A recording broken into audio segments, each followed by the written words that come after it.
Danielle over at DIYDanielle.com, and today I'm going to show you how to engrave these aluminum sheets using your engraving blade for the Cricut Maker. Here's what I made, and here's the original piece that I started with. Let's talk about supplies. Here's what you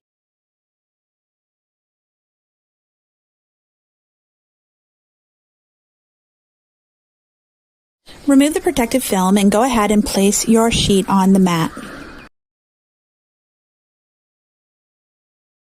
Create a design and use the engrave option. Place your engraving tool in your Cricut machine. Also, just make sure your design is placed exactly where your sheet is placed on your mat. When you go to select your material, choose aluminum sheets.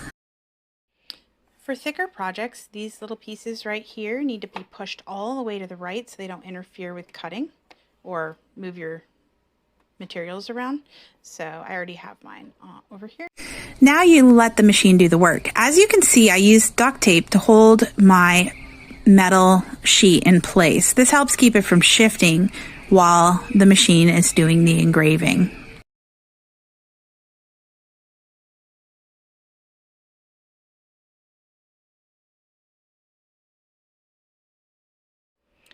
So as you can see, there is metal debris, and you don't want that. It's going to be sharp. So go ahead and use your lint roller to just remove that. As you can see, it works really well.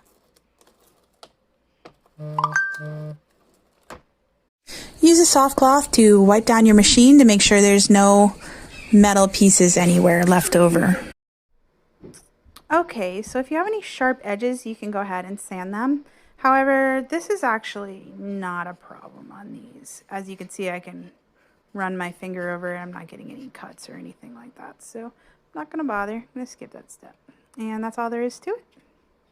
And that's all there is to it. It's pretty easy. The machine does most of the hard work for you, and it looks great when it's finished. I hope you enjoyed this tutorial. Please check out my blog, DIYDanielle.com. Thanks so much. Have a great day.